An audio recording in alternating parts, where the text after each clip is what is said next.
Hello again. Doesn't this little device look kind of strange in this little old-fashioned kitchen?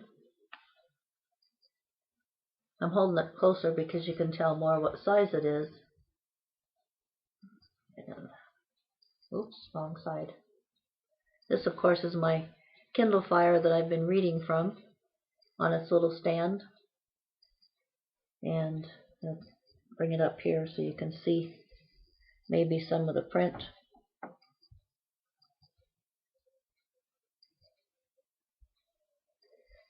Of where I left off reading last time. I'll turn it this way and show you how the print shifts.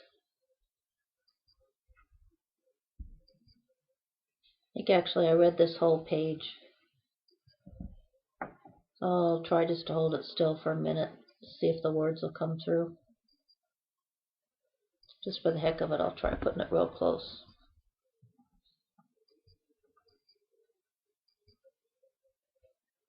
So I'm not sure what you're seeing, but just wanted to try it out and see. Now I'll turn it back on its stand and put it in front of me to read from. Well, last time I was reading some things that I put on the back of a U.S. West envelope, and got to the point of the value in stories. And my last sentence that I read was, "And you wonder why I like reading fiction." And I'll continue from there, just repeating that one statement since you have the other video if you want to get all the words more clear, or of course you could also get a copy of the book. Okay, here we go. This idea of the value of stories to the human psyche is explored in detail in Morning Comes. Plug, plug. Oh, yeah. And I plug other authors throughout my works of fiction. This is partly why I say my work is a marketing program for all fiction. Asterisk. For time passing. Walking up the attic stairway at dusk on April 1st, I smiled at the bright blue screen with the white letters on Gemstar's monitor. I love Gemstar and my words. That blue and white light boxed in an electronic package is sacred to me. Shouldn't anyone's labor be sacred? And profitable? Profit isn't a bad word, you know. At least by now you know, out here outside the book. With all my ranting and raving in this book. Contrary to popular opinion, I think profit is somehow mixed in with touch, games, and stories in the Earth ballpark. And all these things make up the fun, fizz, fire, freedom, and spice of life. Does this get you closer to who or what ideologies might be allergic to the 4 F's and an S? And don't think communism is strongest in the Iron Curtain countries. It's stronger here. More U.S. citizens unknowingly idolize socialism than those in communist countries. Where do I get such an idea? Socialism requires that the individual surrender his goods and abilities to the whole, to his society. Have you ever wondered what makes a hero in American literature? Well, I'll tell you. He's a hero if he denies his own needs and desires and willingly donates, even sacrifices his abilities and resources to others in need, i.e., his family, friends, neighbors, village, and society. How often is the villain in a work of fiction an ambitious capitalist or the one with the most money? I'll let you cogitate on this for a while. I think you'll see the point on your own. If you need a few bestsellers, asking yourself, what qualities? If you read a few bestsellers, asking yourself, what qualities make the hero a hero and a villain a villain? Yet I like stories so much, I read fiction in spite of its glorification of self-sacrifice. I enjoy novels. I'd sure like to read another Atlas Shrugged, though, or another Fountainhead. It's April 2nd. I have a whole day for uninterrupted writing, without guilt at avoiding responsibilities. It's Saturday. I have a right to a day off. Off means I can write non-stop with a free mind. Oh, how wonderful. I have good news in my head, though. It's a bit old. Been too busy to stuff it into the manuscript till now, what with the ever-elusive cues, etc. The good news is I got some feedback from my 29-year-old nephew, Lonnie, and my mom last week. I gave Lonnie my working copy of Molasses one morning for him to read as much as he could before going to his shift, starting at 1 o'clock at Walmart. He had read one of my first drafts of Chapter 1 when that was all there was.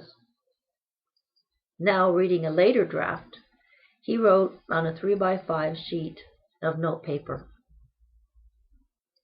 Linda, read Chapter 1 over again. Much better. Also, read Chapter 2. I like it a lot. Light reading, flows well, and is easy on my brain. Lonnie. You have no idea how much I cherish tiny note sheets like this. My cousin Jimmie, like Lonnie and me, also likes to put pen to paper, fingers to keyboard. Upon reading the collecting history manuscript up to the last chapters, which weren't written yet, Jimmie made a few lovingly scribbled notes in red felt pen on a 3x5 sheet. On 3x5 sheets. I collected those, along with Jimmie's wise and playful long-haired cats and Persian rug, in the last chapters of that manuscript. Lonnie and his writing struggles also played a strong role in the end of Part 1 of Quarter Moon. Mom's response to reading the first 19 pages of the Molasses manuscript was, I wish I had the answer to publishing my books. I told her I just had to keep trying, to not quit. She said, yeah, it's like lotto. You can't win if you don't buy tickets. After thinking a few more seconds, Marge is quick, she added, you have to get in the news. What could I say to that? The only way I knew of to do that was to kill somebody. I have been on TV a few times when I lived in Portland, on news shows like PM Magazine, as an astrologer.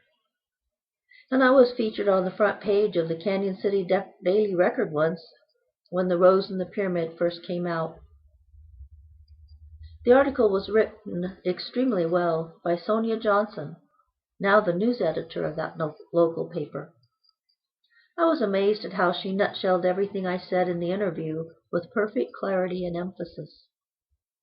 The 5x6 photo of my face, lost in thought, in front of Gemstar, was well noted in the community.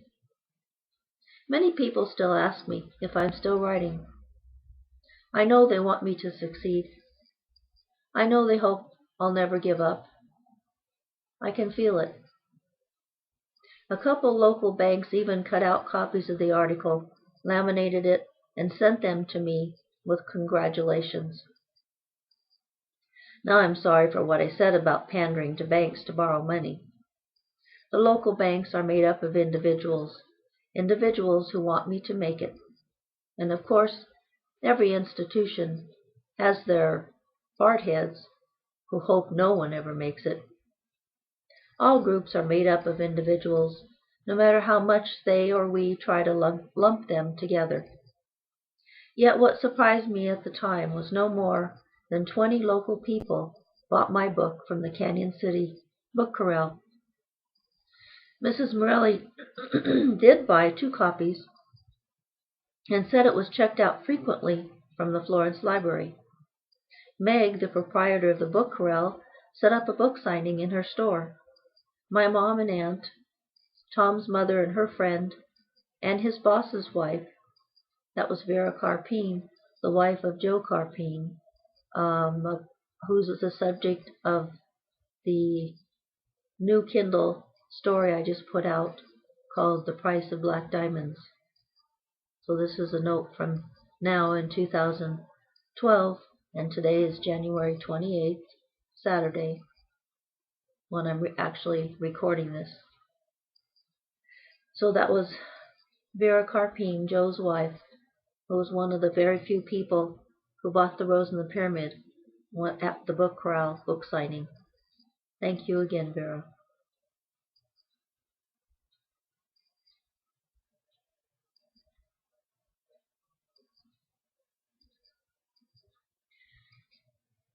That was Tom's boss's wife because at the time, Tom was working at Twin Pines, the mine, Twin Pines 2, the mine that is mentioned in The Price of Black Diamonds. This is kind of an interesting, connection from the past to the present. Let's see if I can find my place now. And 1 high school student were the only people who showed up, besides Meg, of course.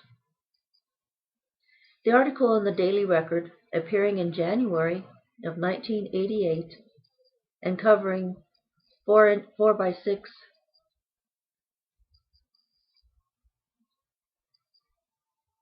including my photo.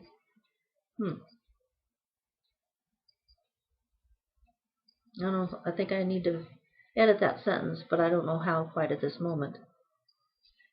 Anyway, the article began, Linda Shelnutt of Rockville loves writing so much that she once lost her business and her home, was deeply in debt, and ended up living in a cramped 1-room apartment, surviving for weeks on mostly potato chips and cheese, so she could write her first novel. And then she quoted me, "It's an obsession if you have something to write. It's like having to write is too painful to not go ahead and do it." Now I think that might be a good pausing point. I have plenty of evidence that I go ahead and do it in spite of whatever. And I'm still, the amount of income, if you want to know, in 2012, from all of my Kindle books, I think the most I've ever made in a month, deposited in my bank account from Amazon, is about $60.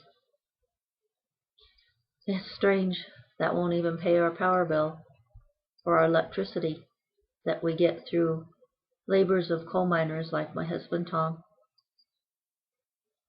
Somehow though, speaking from now in 2012, in some way this must be right. I don't know. All I know is I'm just happy that at least I've had the opportunity to keep writing and I have my books on Kindle now, and they all have beautiful covers that I'm proud of.